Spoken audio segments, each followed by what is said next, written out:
졸려. 빨리 하자. 자, 행성은 8개 행성이 있는데 그 8개 행성을 분류를 하는 방법이야. 네. 첫 번째 방법은 내행성과 외행성으로 분류하는데 봐봐. 다른 거 없습니다. 지구를 기준으로 했을 때 지구 안쪽 궤도를 도는 게 내행성. 지구 바깥쪽 궤도를 도는 것들을 외행성이라고 불러주는 거야. 안에 있는 행성, 밖에 있는 행성. 그죠? 엄청난 순발력 아니야? 마크 같다. 그죠? 안에 있는 행성, 이거 밖에 있는 행성. 그죠? 이렇게 분류하는 첫 번째 분류 방법이고, 두 번째 분류 방법은 지구형 행성, 지구를 기준으로 암석으로 된 모든 행성을 지구형 행성으로 분류를 하고, 기체로 되어 있는 행성들을 목성형 행성으로 분류하는 방법. 두 가지 분류 방법이 있는 겁니다. 네. 자, 근데 여기 이렇게 나와 있는 지구형과 목성의 특징 우리 다 알고 있어요. 정리할게요. 네. 지구형 행성은 질량이 작아요. 그죠? 네. 반지름 크게 작죠? 네. 위성도 적거나 없죠? 네. 질량이 작으니까. 고리도 없죠? 네. 표면 상태 암석이죠? 네. 그죠? 이제 뭐만 알면 돼요? 밀도만 알면 돼요. 밀도. 자, 우리 밀도가 큰 게 지구형이고 밀도가 작은 게 목성형인데 밀도가 너무너무 작아서 물 위에 뜨기까지 한 녀석이 아까 토성이었거든. 밀도에 대한 공식, 처음 들어요? 밀도는 공식이 부피분의 질량이에요. 자, 지구형 행성을 얘기해줄게. 지구형 행성은 질량이 작아. 그치? 밀도 작아야 되는 거 아니야? 근데 부피가 더 작아. 그래서 밀도는 상대적으로 큰 겁니다. 이해됐어요? 근데 가벼우면 저희가 들 수 있어요. 무슨 무슨 소리야? 그건 안 돼요. 그 정도는 아닙니다. 그 정도는 아니에요. 우리가 든다 못 든다는 밀도가 아니라 그냥 그 무게의 개념이기 때문에 그거는 달라요. 자, 그 다음에 이 목성형 행성은 봐봐. 행성은 질량 크죠? 반지름도 엄청 커요. 위성 많죠? 그 다음에 고리도 있습니다. 다 있어요. 표면 상태가 단단한 표면이 없어. 다 기체니까. 그죠? 자, 밀도인데 이제 밀도, 평균 밀도가 작다. 왜 작은 거 봐. 근데 질량이 엄청 커요. 그럼 밀도가 엄청 커야 될 거 아니야. 근데 부피가 더 커. 그죠? 어떻게 되겠어? 밀도는 작아지겠죠? 분모가 엄청 크니까 밀도는 작아지는 거야. 그래서 밀도가 작다라는 말을 이해해주면 됩니다. 됐죠? 시험 문제 이렇게 나옵니다. 자, 이렇게 나와서 자, 이게 지구형이나 목성형을 안 주고 A 행성, B 행성 주고요. A 행성이 뭐냐고 물어봅니다. 뭐야? 반지름이 작아. 질량도 작네, 뭐죠? 지구형이죠. 반지름이 커. 질량도 크네? 목성형이 되겠네요. 이렇게 찾아내는 겁니다. 다음 중 A 행성의 특징이 아닌 것은 이렇게 문제가 나올 수 있다는 얘기예요. 하나 더 볼게요. 두 번째, 이겁니다. 이거는 밀도하고 반지름이 나와있어요. 밀도, 반지름. A 행성과 B 행성을 봤을 때 A 행성 뭐야? 반지름이 작아. 밀도는 크네? 그죠? 누구야? 지구형이네요. 밀도가 작아. 반지름은 엄청 커. 뭐죠? 목성형이네요. 다음 중 B 행성의 특징이 아닌 것은 해서 문제를 낼 수가 있겠네요. 그죠? 이렇게 문제가 나옵니다. 할 수 있겠죠? 자, 이제 태양에 대한 걸 보도록 합시다. 태양도 이렇게 영상을 좀 빌려볼게요. 슉. 태양. 태양. 안녕, 태양. 그거 그 영상 기억나. 여러분 그거 있잖아. 보고 싶었어요 그거. 근데 태양 약간 다나? 얘 근데 다나카가 일본인이 아닌 걸 지금 알았잖아. 진짜로? 일본인이 아니야? 아니야 한국인인데 일본인 척하는 거야. 자, 볼게요. 태양을 한번 볼게요.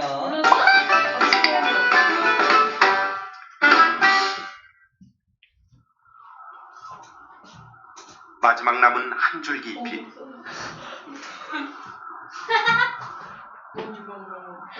사라진다. 장난하는 아저씨 같아. 자, 태양이 사라진 거야. 지금 낮인데 개기일식입니다. 하늘에 완전히 가려진 태양의 모습이다. 그때 여기 나온 거 보이고? 우와 예, 작은 완전히 불꽃은 가렸지만 태양의 실제 크기는 대기가 보여. 지구보다 대기 더 쪽이 크다. 보여. 태양의 대기가 보이는 거야. 표면은 가렸지만 대기는 못 가린 거야. 저런 카메라를 어떻게 찍어? 찍혀요. 카메라 찍힙니다. 대기일시대 쓸 수 있어요. 어두울 때. 홍염은 가스 덩어리로 우주를 향해 치솟아 쌀알문이고 이게 홍염이야. 만져보고 싶다. 홍염. 디젤. 너가. 가벼워요. 액체. 그냥 에너지가 푹 솟아 올라오는 거예요. 희게 빛나는 것은 코로나. 태양.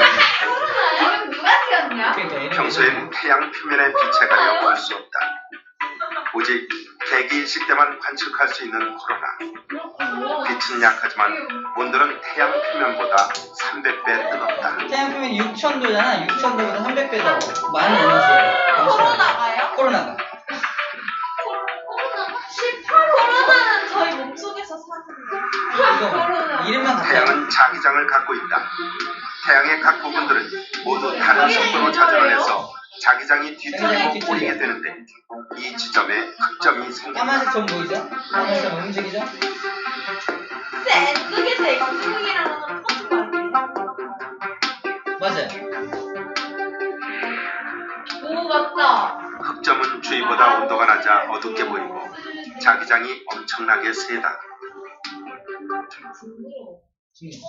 정 같은. 흑점의 수명은 짧게는 몇 시간, 길게는 몇 개월에 이른다. 맞아. 또 태양이 자전하면서 모양과 광고인데? 크기도 변한다. 태양의 표면을 광구라 그래요. 네. 광구에 있는 거예요. 흑점도. 실제 흑점의 모습이다. 쌀알무늬. 태양 폭발은 흑점에서 일어난다. 쌀알무늬. 태양에 나와. When we look at the sun, a sunspot might appear to be small. It only covers a very small area of the sun, but actually those sunspots are the size of the Earth. So they're actually very large objects. The magnetic fields associated with sunspots are about 3,000 times the size of the Earth, and so the energy involved in the flare is huge. 태양 표면에서 폭발이 일어나면 엄청난 양의 광선과 입자가 방출되고 우주 저게 공간엔 태양풍이야. 태양 폭풍이 분다. 우와. 태양풍이 날아온다 그랬지? 태양 폭풍은 종종 지구를 강타한다. 지구 자기장은 충격을 자기장이 대고 막아주는 흡수한다. 거야. 우와. 자기장이 안 막아주면 지구에 큰 타격이 옵니다.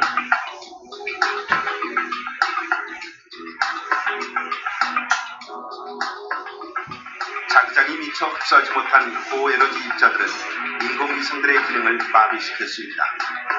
그럴 수 있어요. 저 인공위성이 통신을 담당하는 녀석이 또 통신이 인공위성이 많아요. 타격을 받으면 감성이 중단될 수 있고 우리가 사용하는 휴대폰도 불통될 수 있다. 자, 이게 태양이 활동한 내용이고요. 평소엔 태양 표면의 빛에 가려 태양의 각 자, 태양에 대한 얘기를 좀 해보자. 행성의 분류까지 한 거고, 자, 태양은 표면이라는 부분, 여기 표면이야, 표면. 태양의 표면이라는 부분, 여기를 광구라고 해요, 광구를 표면이라고 하고요. 태양 여기를 대기 부분이라 하면 대기 부분. 처음으로 나오는 문제는 뭐냐면, 다음 현상은 표면에서 나타나는 현상이냐, 대기에서 나타나는 현상이냐, 이걸 구분하는 게 첫 번째 문제로 나옵니다. 책에 보면은, 봐봐요. 이렇게 나와 있어요. 자, 표면에서 나타나는 건 쌀알무늬하고 흑점만 표면입니다. 쌀알무늬하고 이게 흑점이 표면, 광구에서 나타나는 현상이고요. 나머지 코로나, 홍염 이런 것들은 플레어 이런 것들은 전부 다 대기에서 나타나는 현상이에요. 봐봐. 대기에서 체층, 코로나, 홍염, 플레어 이 네 가지가 대기에서 나타나는 현상입니다. 체층은 뭐냐면 개기일식 때 관측할 수 있는 태양의 대기층을 체층이라고 해요. 개기일식 때만 관측 가능합니다. 마찬가지로 개기일식 때만 관측할 수 있는 아까 뿜어서 나오는 에너지 있죠. 뿜어서 나오는 에너지를 코로나라고 불러줘요. 코로나. 100만 도씨 이상의 온도가 됩니다. 그 다음에 대기에서 이렇게 폭발하는 현상, 어떤 폭발하는 현상을 홍염과 플레어라고 불러주고요. 둘 다 흑점 부근에서 일어납니다. 특히 플레어가 흑점 부근이라고 써져 있는데 어제 얘도 둘 다 그 흑점에서 많이 발생하고요. 폭발. 굉장히 여기는 특징이 뭐냐면 불꽃이나 고리 모양으로 솟아 올라오는 것을 홍염이라고 불러주고요. 플레어 같은 경우는 체층의 일부가 흑점 부근에서 폭발하는 것을 플레어라고 불러줍니다. 거의 비슷한데 고리 모양이 나타나면 홍염이구나, 이게 뻥 흑점 주변에서 뭔가 폭발이 일어나면은 플레어구나라고 그냥 구분만 조금 해주면 될 것 같아요. 자, 마지막 내용은 흑점입니다. 흑점. 흑점이 아까 이동하는 거 맞죠? 흑점 이동합니다. 쌤이 자주 드는 예가 이거죠. 만약에 흑점이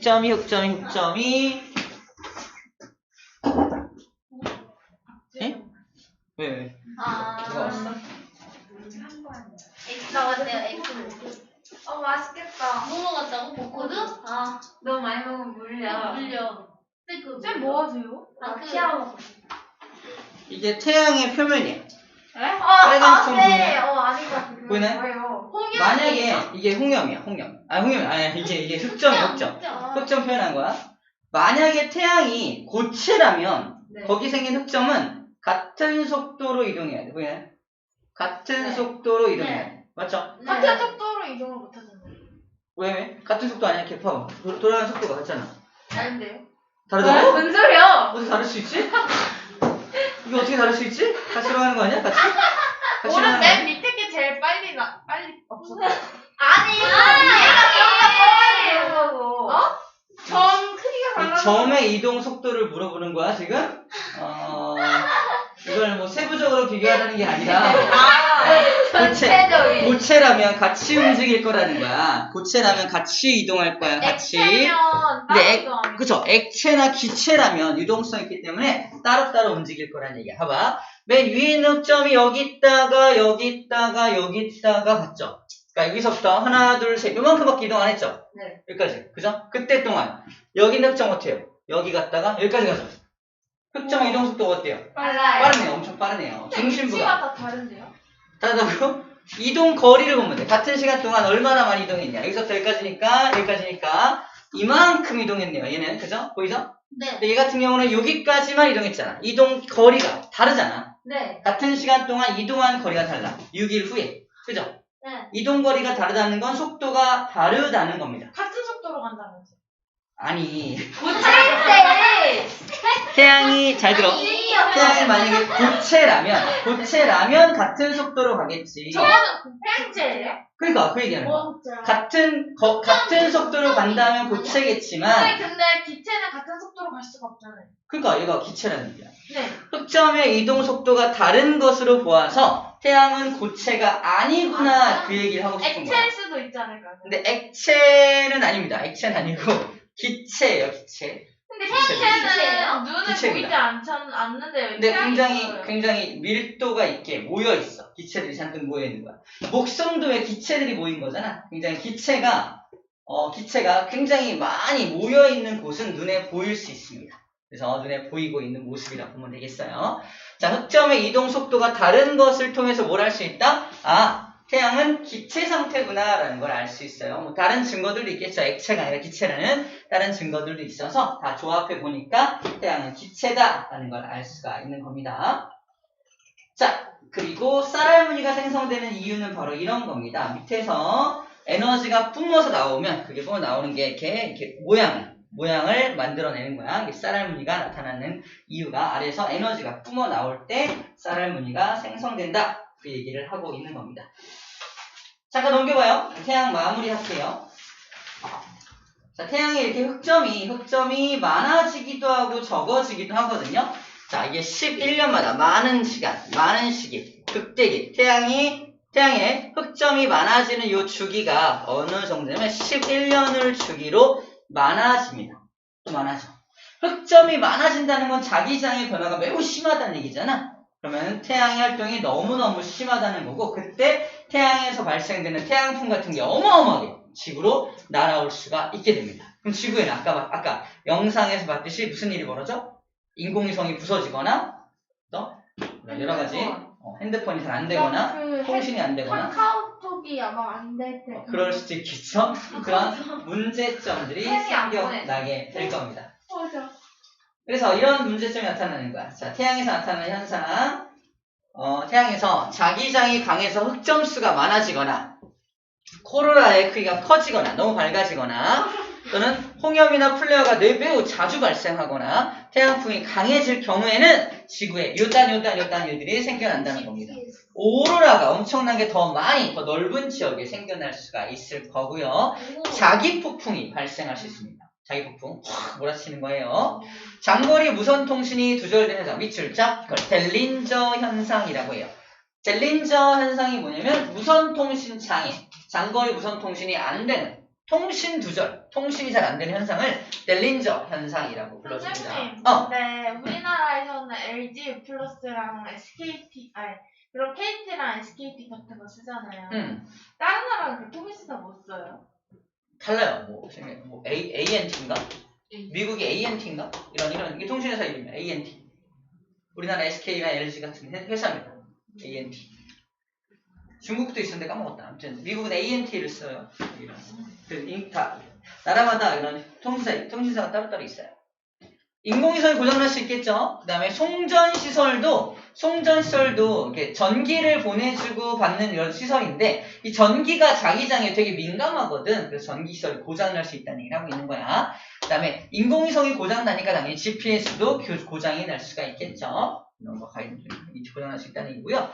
비행기가 북극 항로 쪽을 운행할 때 불가능하게 거기를 운행할 수가 없습니다. 봐봐.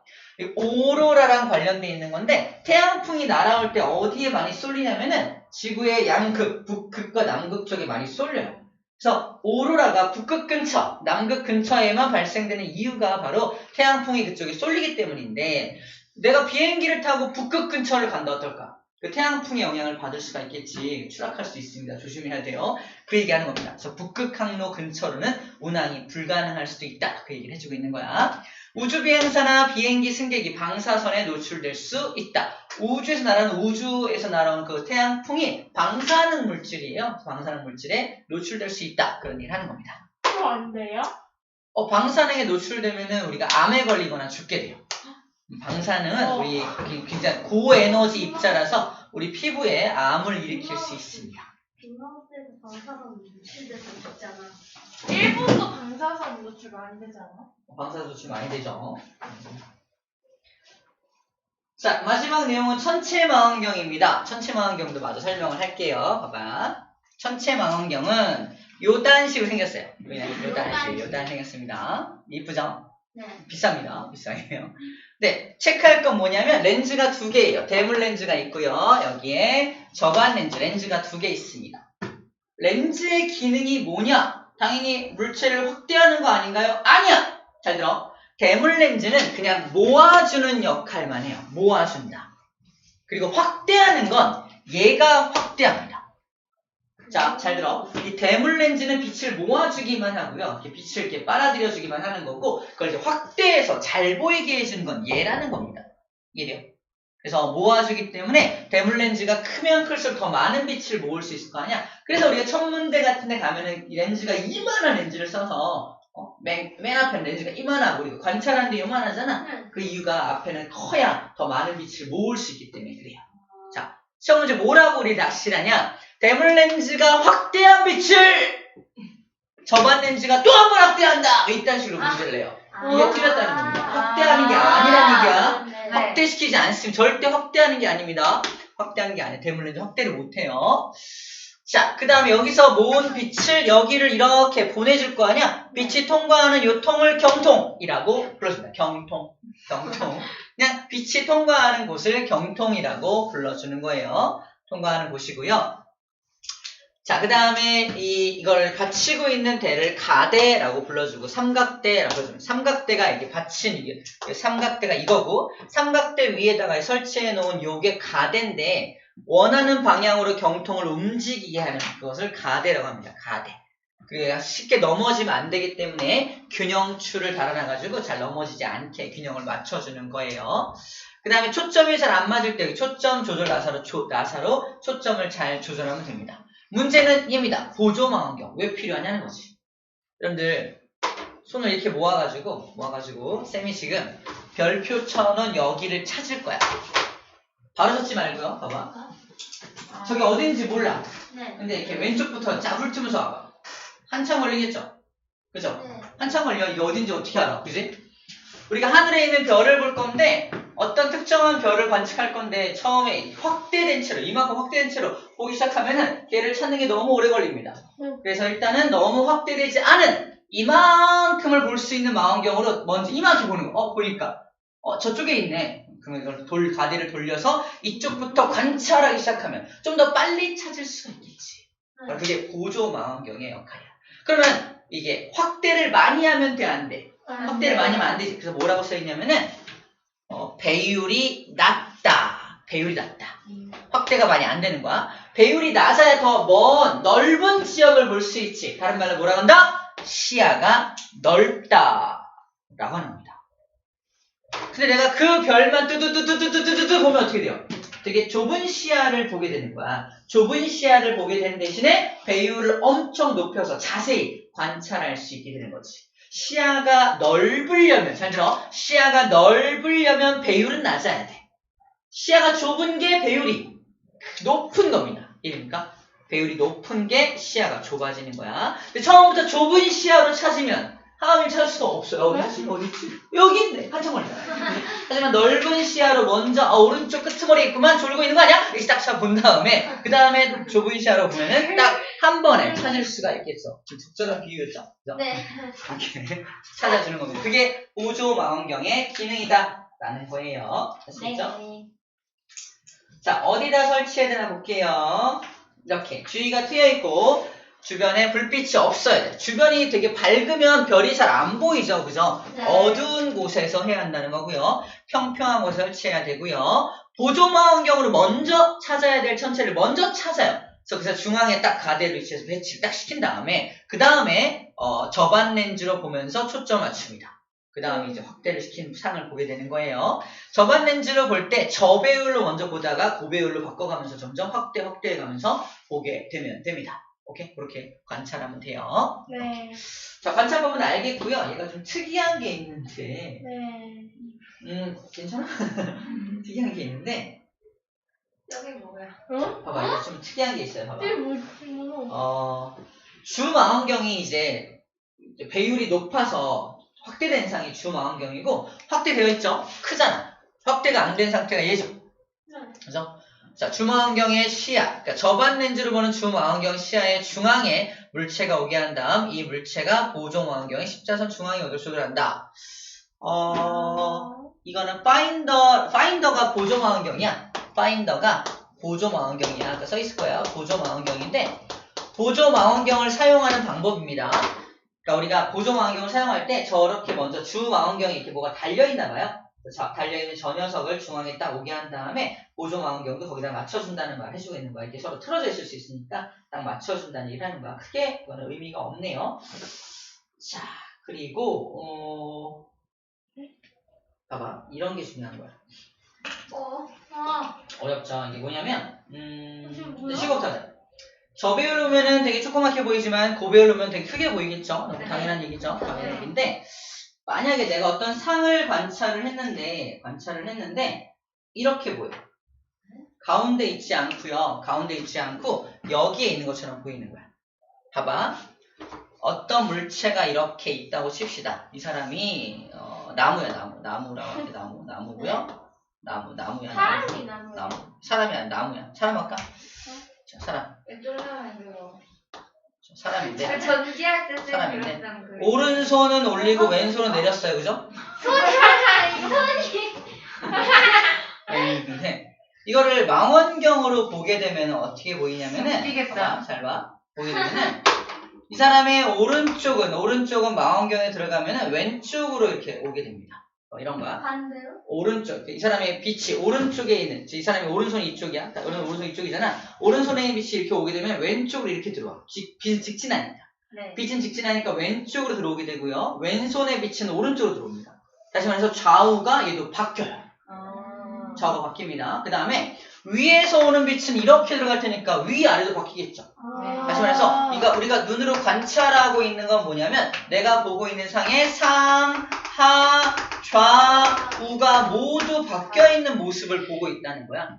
그래서 실제로 내가 이 녀석이 여기 있어. 눈에 보일 때 여기 있다? 여기 있으면 어디로 움직여야겠어? 여기. 왠지 왼쪽 위에 있으니까 우리가 보고 있는 왼쪽 위에 있으니까 가운데로 당겨야 될 거 아니야. 가운데로 당겨야 되니까 이거를 내가 이 경통을 가대를 조절해 가지고 이걸 오른쪽 밑으로 당기면 될 것 같지 않아? 네. 그러면 이게 이 물체가 움직이는 게 아니라 내가 보고 있는 망원경으로 움직이는 거잖아. 더 멀어지지 않을까? 더 멀어지지 않을까요? 자, 그래서 상하 좌우가 바뀌어 보인다. 체크 먼저 할게요. 상하 좌우가 다 바뀌어 보이기 때문에 대상을 중앙으로 움직이게 하려면 오히려 반대 방향으로 조정을 해야 한다는 거야. 다시 말해서 오고자, 움직이고자 하는 방향이 A 방향이라고 한다면 반대 방향, B 방향으로 조정을 해야 한다라고 되어 있습니다. 자, 이거는 어떻게 보면 좋을까? 실제 위치 보조 환경이니까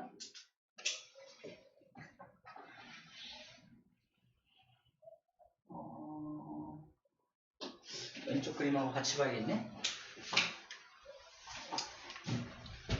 자, 이 물체가 있는 실제 위치가 여기야. 봐봐, 실제 위치가 여기야. 그럼 중앙으로 이렇게 옮겨야 되니까 A 방향으로 움직여야겠지. 하지만 상하 좌우가 바뀌기 때문에 A 방향이 아닌 상하 좌우가 바뀌었다는 거. 좌우 바뀌니까 여기고 상하 바뀌면 여기죠. 그래서 내가 움직이고자 하는 방향이 정반대 방향으로 움직여줘야 가운데로 움직여 간다는 얘기를 하는 거예요. 아니 저거 맞는 거 같아. 제가 해봤어요. 해봤어? 나 해봤잖아. 우리 현미경 볼 때도 비슷해요. 현미경도 이렇게 움직이면 거꾸로 막 이상한 데로 막 가고 그래요. 그래서 반대로 움직여줘야 한다는 거야. 우리가 주의해야 될 거는 실제 위치를 파악하고 얘가 이쪽 방향으로 가야 되니까 중앙에 위치해야 잘 보일 거 아니야. 네. 가운데로 보내야 되니까 얘를 실제로 이렇게 보내려면은 내가 움직여야 되는 이 망원경을 움직여야 되는 방향은 그 반대 방향으로 움직여야 가운데로 간다라고 생각해 주면 돼요. 이게 천체 망원경을 사용하는 방법입니다. 왜? 상하 좌우가 바뀌어 보이니까. 오케이? 네. 그렇게 이해해 주면 될 것 같아요. 자, 빠르게 문제를 좀 풀어볼 텐데 시간이 많이 없습니다. 할 때까지만 해볼게요. 115쪽부터 풉니다. 115쪽. 이것도 쓰기야. 뭐예요? Sorry. 지우개. 이번에 못 잡으셨어. 못 잡았어. 저거 잡으면 손 날리는 거 같아. 빠르게 떨어졌어.